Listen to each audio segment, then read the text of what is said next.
बात 2015 की है। अमेरिका के होमलैंड सिक्योरिटी डिपार्टमेंट के सेक्रेटरी जे जॉनसन हर शाम की तरह अपने घर में बैठकर टीवी देख रहे थे। तभी अचानक से टीवी में कुछ खराबी आई और टीवी बंद हो गया। जॉनसन सोफे से उठकर टीवी को चेक करने पास ही गए थे कि टीवी अपने आप चालू हो गया और उस पर बड़े बड़े शब्दों में "I own you" लिखा हुआ फ्लैश होने लगा। ये सब देख जॉनसन कुछ समझ पाते कि तभी पास ही बैठी उनकी पत्नी के आईपैड पर "hi spooky, am I scaring you" voice messages आने लगे। बात यही नहीं रुकी, उनके घर के हर एक फोन पर एक के बाद एक कई अननोन कॉल्स आना शुरू हो गए। एकदम से हुए इस वाकये ने जॉनसन को चिंता में डाल दिया। उन्होंने जब अननोन कॉलर का कॉल उठाया तो कॉलर ने अपना नाम क्रैका बताते हुए कहा कि उनके घर का हर फोन, आईपैड, टीवी और कंप्यूटर सिस्टम उसने हैक कर लिया है। खुद को क्रैका बताने वाले इस कॉलर ने जॉनसन को अपना पहला टारगेट बनाया था। इसके बाद उसने एक के बाद एक कई अमेरिकन हाई रैंकिंग ऑफिसर्स को टारगेट करना शुरू कर दिया। पहले director of national intelligence James Clapper, फिर FBI डेप्यूटी डायरेक्टर मार्क ग्विलियानो और यहाँ तक कि उसने दुनिया की सबसे पावरफुल इंटेलिजेंस एजेंसी CIA के डायरेक्टर जॉन ब्रेनन को भी नहीं छोड़ा। हैकर ने न केवल CIA डायरेक्टर जॉन ब्रेनन के पर्सनल डेटा को हैक किया, बल्कि CIA के पूरे सिस्टम को हैक करके कई कॉन्फिडेंशियल एंड सेंसिटिव इंफॉर्मेशन को भी इंटरनेट पर लीक कर दिया। यहाँ तक कि अफगानिस्तान और ईरान में CIA के कई क्लासिफाइड इंटेलिजेंस ऑपरेशंस की जानकारी को भी हैकर ने चुरा लिया। जाहिर सी बात थी कि ये सभी इंफॉर्मेशन लीक होने पर अमेरिकन गवर्नमेंट के लिए एक बड़ी मुसीबत खड़ी हो सकती थी। इस हैकिंग को लेकर जब इन्वेस्टिगेशन शुरू हुई तो बहुत ही हैरान करने वाला खुलासा हुआ। पता चला कि अमेरिका जैसी सुपर पावर के होश उड़ाने वाला कोई और नहीं बल्कि मात्र 15 साल का लड़का था, जो अमेरिका से मीलों दूर इंग्लैंड के लेस्टेशर शहर में बैठकर अपने छोटे से कमरे से इस पूरी हैकिंग को अंजाम दे रहा था। इस खबर के बाहर आते ही अमेरिका को पूरी दुनिया के सामने शर्मिंदा होना पड़ा कि कैसे एक स्कूल में पढ़ने वाले लड़के ने अमेरिका की टॉप एजेंसीज की सिक्योरिटी को एक्सपोज करके रख दिया। लेकिन सोचने वाली बात यह है कि आखिर एक 15 साल के लड़के ने CIA जैसी ताकतवर इंटेलिजेंस एजेंसी को कैसे हैक कर लिया और आखिर ऐसा करने के पीछे उसका क्या मकसद था। हैकिंग की दुनिया में क्रैका नाम से पॉपुलर ये लड़का काफी लंबे वक्त से CIA को टारगेट करना चाहता था, पर इसके मकसद को कामयाबी 2015 में मिली। CIA को टारगेट करने के इसके अपने पर्सनल रीजंस थे। क्रैका पैलेस्टाइन समेत मिडिल ईस्ट में हो रही जंग के लिए अमेरिका को जिम्मेदार मानता था।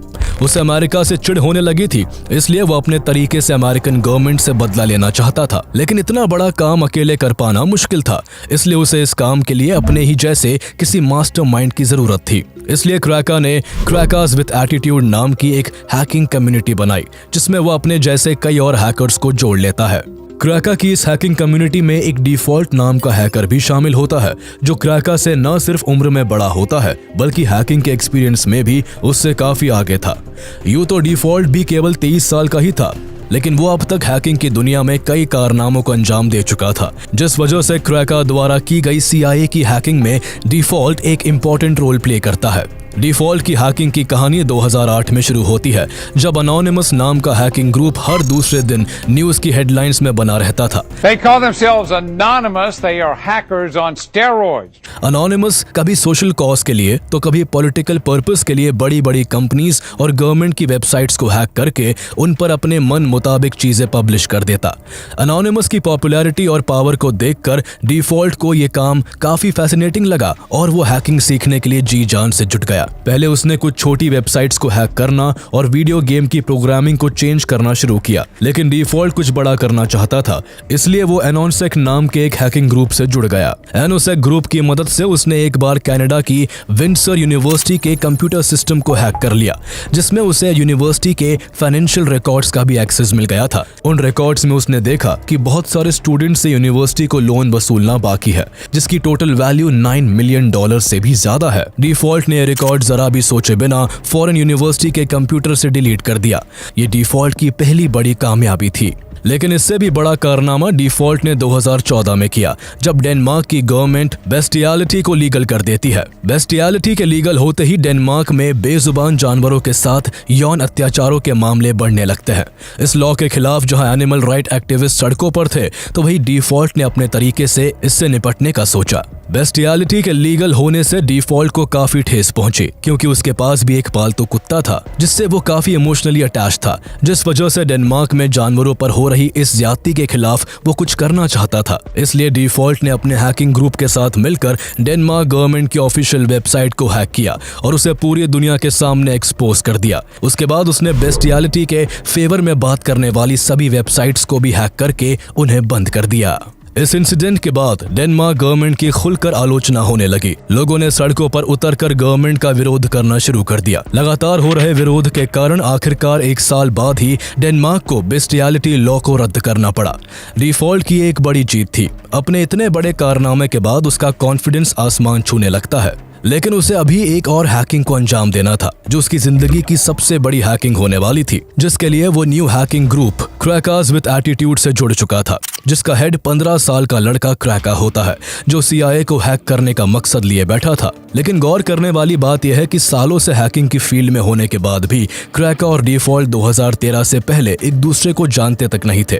लेकिन मई 2013 में एक ऐसा इंसिडेंट हुआ जिसने इन दोनों को एक कर दिया। दरअसल उस वक्त एडवर्ड स्नोडेन नाम का एक computer contractor national security agency में काम करता था। एडवर्ड को अमेरिकन गवर्नमेंट के एक प्रोजेक्ट पर काम करने के दौरान पता चलता है कि US गवर्नमेंट हर अमेरिकन यूजर के डेटा और उसकी प्राइवेट इंफॉर्मेशन को खुफिया कामों के लिए इस्तेमाल करती है। ये सब यूजर की परमिशन के बिना किया जा रहा था।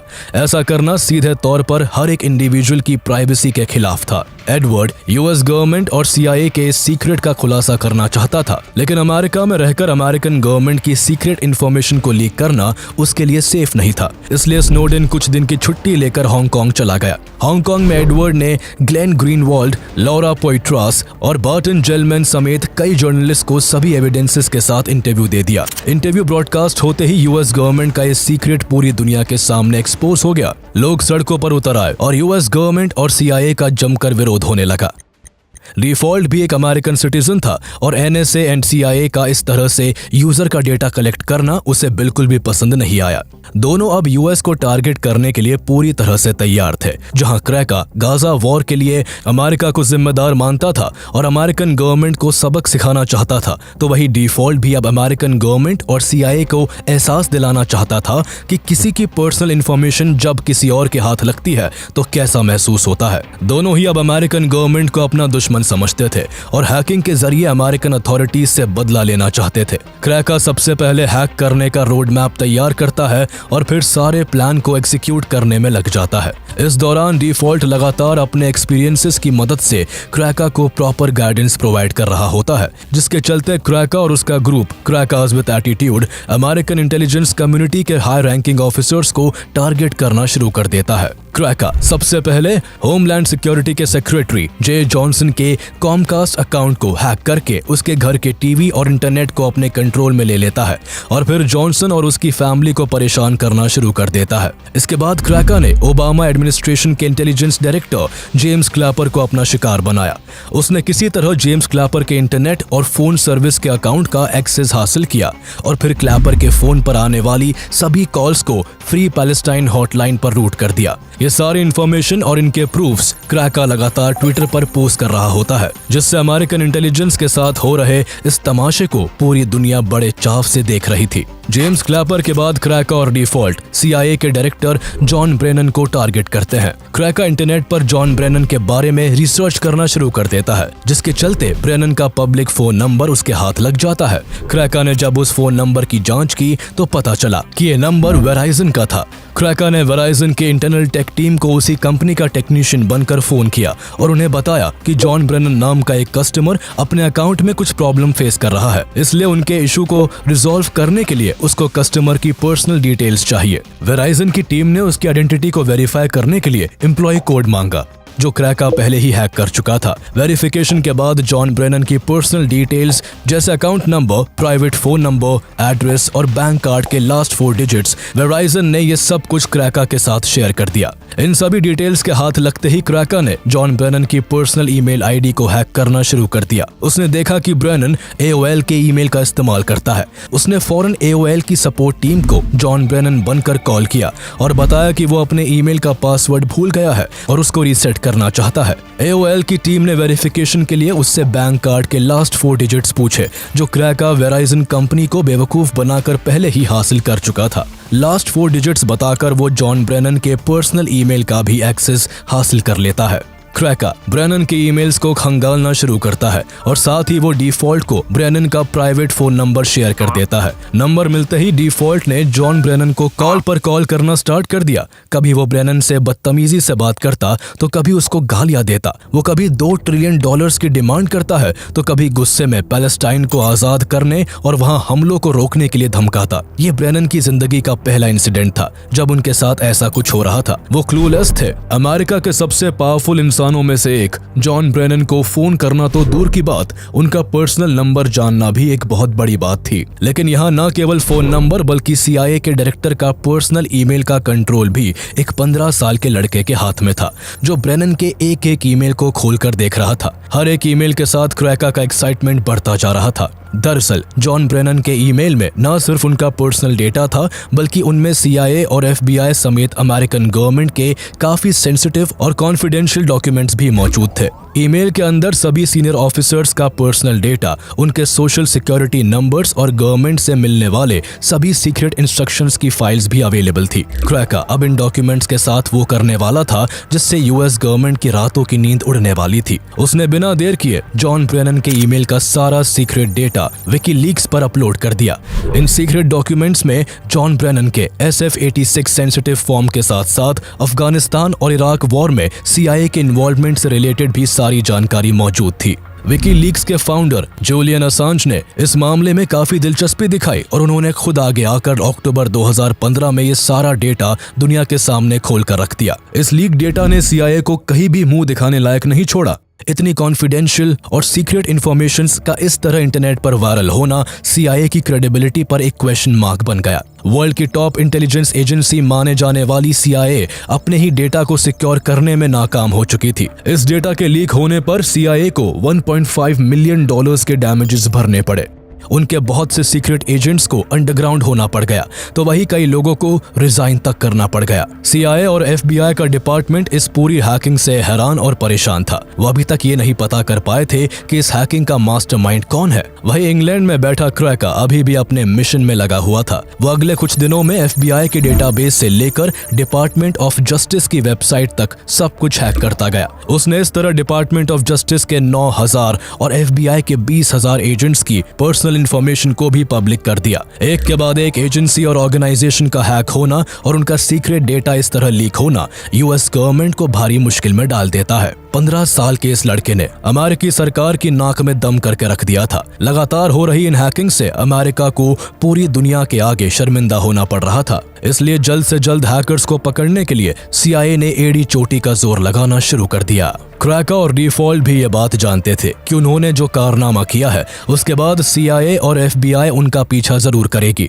और इसलिए ये दोनों बहुत ही सावधानी से अपनी पहचान छुपाकर अपने काम को अंजाम दे रहे थे। दोनों ही हैकर्स हर 5 मिनट के बाद प्रॉक्सी चेंज करते और IP स्विच करते ताकि उनकी लोकेशन ट्रेस ना हो सके। यहाँ तक कि ये अपने घर के वाईफाई का इस्तेमाल भी नहीं करते थे, जिससे कि उनका इंटरनेट सर्वर हैक होने पर उन्हें पकड़ा ना जा सके। उनके प्लान के मुताबिक सब कुछ सही चल रहा होता है।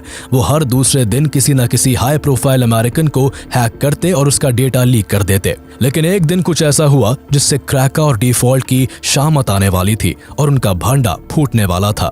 एक रात शराब के नशे में डिफॉल्ट अपने दोस्तों के साथ Xbox लाइव पर बातें कर रहा था और उस वक्त न्यूज चैनल्स पर खबरें चल रही होती है कि क्रैकर्स विद एटीट्यूड नाम के हैकिंग ग्रुप ने किस तरह CIA और US गवर्नमेंट को हिलाकर रख दिया है। डिफॉल्ट इस वक्त काफी नशे में था। उसका खुद पर बिल्कुल भी कंट्रोल नहीं होता, इसलिए बातों ही बातों में उसके मुंह से निकल गया कि CIA को हैक करने वाला ग्रुप उसका है और अब तक होने वाली सभी हैकिंग्स को उसने क्रैका नाम के लड़के के साथ मिलकर अंजाम दिया है। डिफॉल्ट की इन सभी बातों को उसके दोस्तों ने मजाक में लिया और हंसकर टाल दिया, लेकिन उनमें एक ऐसा भी इंसान था जो डिफॉल्ट से अंदर ही अंदर नफरत करता था। उसने इस बात को बिल्कुल भी हल्के में नहीं लिया और ये सारी जानकारी किसी तरह FBI तक पहुंचा दी। यही से डिफॉल्ट और क्रैका के पकड़े जाने की उल्टी गिनती शुरू हो जाती है। कुछ ही दिनों के बाद FBI ने डिफॉल्ट के कमरे पर छापा मारकर उसे अरेस्ट कर लिया और उसके कंप्यूटर और हार्ड ड्राइव्स को सीज कर लिया। डिफॉल्ट से पूछताछ शुरू करने पर क्रैका के बारे में खुलासा हुआ। इसके बाद इंग्लैंड में ब्रिटिश पुलिस ने क्रैका के कमरे पर रेड डाली और उसको भी अरेस्ट करके उसके कंप्यूटर को भी सीज कर लिया गया। इन दोनों के पकड़े जाने के बाद इनके असली नाम सामने आए, जिसमें क्रैका का नाम केन गैम्बल और डिफॉल्ट का नाम जस्टिन ग्रे लिबरमैन होता है।